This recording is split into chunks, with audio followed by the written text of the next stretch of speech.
আপনারা হাঁস মার্কায় ভোট দিবেন জনাব আব্দুল লতিফ সিদ্দিকী সাহেবকে।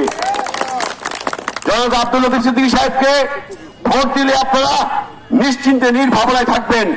আমরা কোন দলের বিরুদ্ধে না, আমরা কোন মার্কার বিরুদ্ধে না, আমরা কালিহাতী সাধারণ জনগণের পাশে, সাধারণ মাটি ও মানুষের জন্য রাজনীতি করি।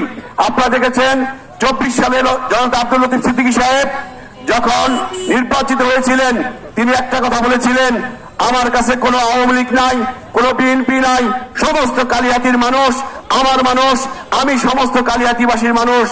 এবারও জনাব আব্দুল লতিফ সিদ্দিকী সাহেব হাঁস মার্কা নিয়ে নির্বাচনে দাঁড়িয়েছেন। এটা লতিফ সিদ্দিকী দাঁড়ায় নাই, এটা কালিহাতীবাসী দাঁড়িয়েছে, এটা কালিহাতী সর্বস্তরের জনগণ দাঁড়িয়েছে।